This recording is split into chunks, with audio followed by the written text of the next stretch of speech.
Paris a longtemps été la capitale mondiale de la fête. Dès le 19e siècle, on venait s'encanailler dans ces cafés, chanter et danser aux côtés des artistes de l'époque. En 2016, Paris fait toujours la fête, même si les choses ont changé, notamment avec l'état d'urgence en vigueur depuis novembre. Malgré tout, les acteurs de la nuit parisienne sont bien décidés à profiter de la ville lumière. Visite du Paris by Night avec Damien Coquet.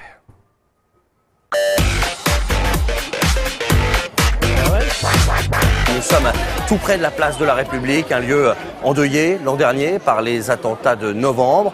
Depuis, l'état d'urgence est en vigueur et faire la fête à Paris est parfois devenu plus compliqué. D'une manière plus générale d'ailleurs, certains affirment que Paris n'est plus la capitale mondiale de la fête. Vous allez voir que certains acteurs de la vie nocturne parisienne sont bien décidés à continuer à s'amuser.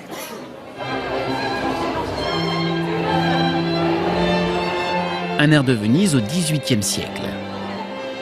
Nous sommes en plein cœur de la capitale. Pour cette soirée, 700 convives prennent part à la fête. Je viens exprès d'Oslo pour faire la fête ici, donc c'est bien que la nuit parisienne, elle est inégalée. Il y en a ras-le-bol de voir des gens habillés en passe-muraille, avec des doudous noirs. Nous, tout ce dont nous avons envie, c'est de parader dans des habits de fête scintillants et miroitants. L'ambiance est plutôt frivole. Mais derrière le masque, l'organisateur ne cache pas son amertume. Ce type d'événement, c'est son fonds de commerce. Et l'état d'urgence rend sa tâche plus compliquée. Tout le pouvoir, surtout en ce moment avec l'état d'urgence, est transféré à la préfecture. Et la préfecture, elle n'en a pas grand-chose à faire de la fête. La sécurité est devenue un sujet tellement important que le tourisme la nuit, ça devient un sujet secondaire. Alors après, je me mets aussi à leur place, mais forcément, pour notre métier, c'est pas facile. Il y a aussi les soirées plus conventionnelles. Mais là, deux camps s'affrontent. Entre d'un côté les fêtards et de l'autre, une partie des habitants qui se plaignent de nuisances sonores au beau milieu de la nuit.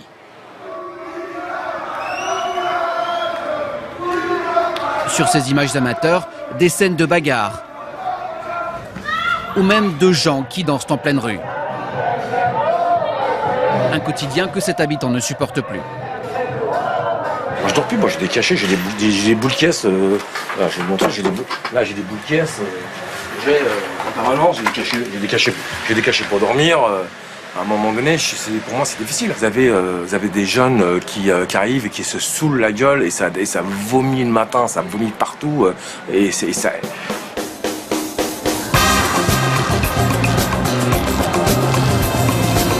En 30 ans, la capitale a perdu la moitié de ses discothèques, d'où son surnom de Belle Endormie. Le DJ français Albert de Paname regrette l'époque où les soirées s'étiraient jusqu'au bout de la nuit. Il y a ce côté anglais qui existe toujours et qui a toujours existé depuis la nuit des temps, où on sent vraiment encore une fois une liberté à tous les niveaux, que ce soit créatif dans la mode ou dans tout. Je sais pas, il y a quelque chose, il y a un art de vivre qui n'existe plus, qu'on avait à Paris et qu'on a perdu. Ce soir, pas de plainte de voisinage. Alors dans ce club très branché, on fait la fête partout, du très classique dance floor aux endroits plus inattendus.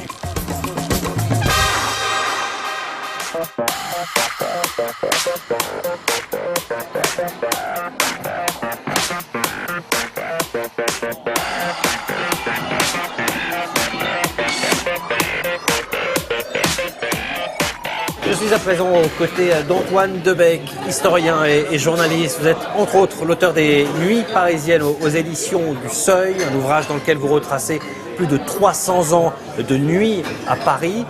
Avant d'y venir, un mot tout d'abord Antoine sur le lieu dans lequel nous nous trouvons. Ça s'appelle les Bains aujourd'hui. Autrefois c'était les bains-douches. Dans les années 80, c'était l'endroit où il fallait sortir à Paris. Oui, c'est un endroit historique de la nuit parisienne des années 70-80.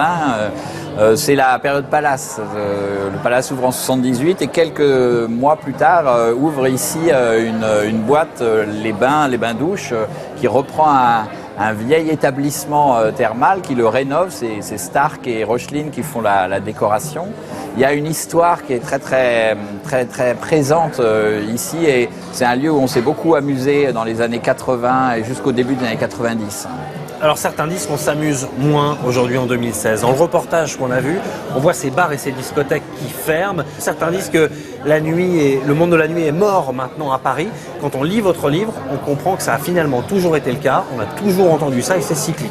Même déjà au XVIIIe siècle, quand la nuit commençait, elle était déjà finie. Il y a eu un embourgeoisement de Paris qui fait que toute une population veut à la fois vivre dans le Paris qui bouge, dans le Paris jeune, dans le Paris nouveau, et en même temps on refuse un peu les effets pervers. Donc suivant les époques, les lieux de fête, les lieux de vie nocturne à Paris ont changé.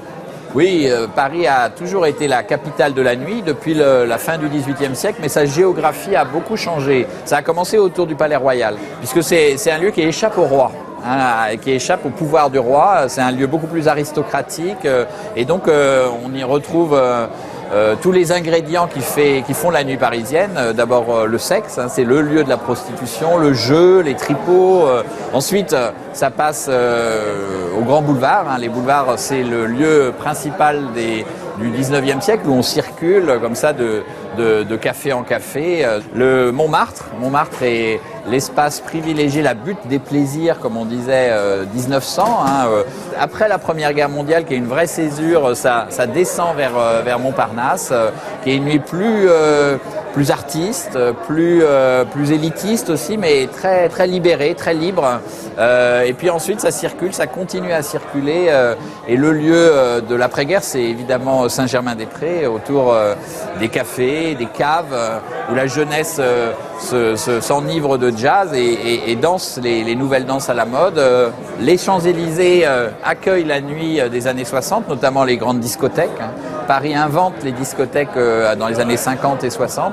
Et puis, le dernier lieu depuis une quinzaine d'années, c'est Oberkampf, avec tous ces cafés, et puis une ambiance très jeune, très festive, qui continue de faire exister la nuit parisienne. Alors il y a cet état d'urgence en France après ces attentats qui ont été perpétrés le 13 novembre dernier.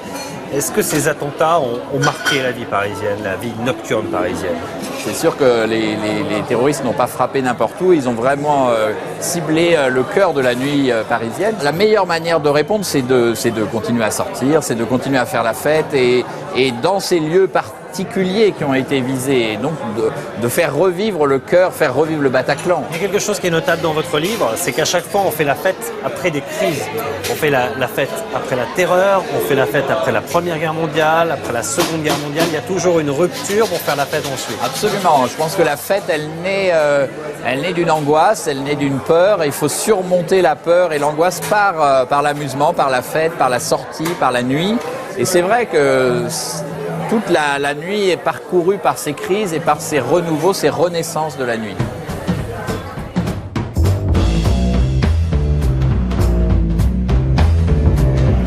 Les nuits parisiennes ne seraient rien sans leur cabaret. Ça fait plus d'un siècle maintenant que cette tradition existe et attire les visiteurs du monde entier. Derrière moi, il y a le plus fameux, le Moulin Rouge. Ici, 500 000 personnes se pressent chaque année. Il y a aussi le Crazy Horse ou encore le Lido, visite en coulisses de ce monument parisien. Qu'est-ce qu'il y a de plus gratifiant dans votre métier? C'est les applaudissements du public, c'est les yeux pleins d'étincelles. C'est ça, moi, qui me fait plaisir tous les jours. Julie avait 28 ans quand elle a posé la première fois ses talons sur les planches du Lido. Mais elle avait déjà de l'expérience. Danse classique, mannequinat, danseuse pour le Moulin Rouge. Elle sait que ce genre de métier requiert rigueur et travail. Changement de tenue et d'ambiance, nous la retrouvons dans le Bois de Boulogne. Comme toutes les chorégraphes du Lido, elle est tenue par contrat d'entretenir sa forme. On est enfermé dans un théâtre tous les jours, ou presque, enfin 6 jours sur 7. Et du coup j'ai vraiment besoin de respirer. Car ces journées sont bien remplies. Quand elle n'a pas de répétition, la danseuse arrive 1h30 avant le premier spectacle. C'est l'heure d'aller travailler. Ça y est, on y va. À quelle heure vous arrivez en général? Vers 19h30. Allez, je vous emmène dans le labyrinthe. Donc vous voici dans les loges. Les loges des danseuses, pas des danseurs. Pas de loge individuelle, Julie la partage avec 5 autres sublimes. Pas de maquilleuse non plus. C'est elle qui opère. Est-ce que ça a été difficile pour vous au début, la nudité? Le premier pas sur scène topless a été difficile, mais ça a été une question de minutes. Après, on oublie en fait la nudité, on est complètement concentré sur la performance. Pour éviter les blessures ou les claquages, la jeune femme doit s'échauffer. Puis vient le chaud. Sa vie, Julie la compare aux sportifs de haut niveau. Mais ce monde de paillettes attire chaque année de nombreuses jeunes filles, russes, américaines, anglaises. Elles seront peut-être la prochaine sublime du Lido.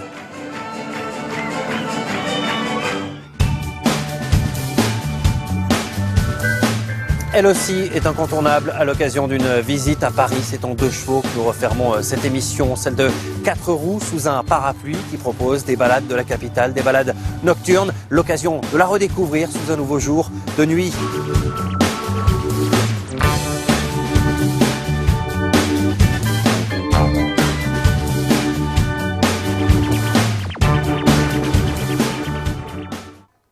Restez des nôtres, on se retrouve après cette très courte pause. A tout de suite.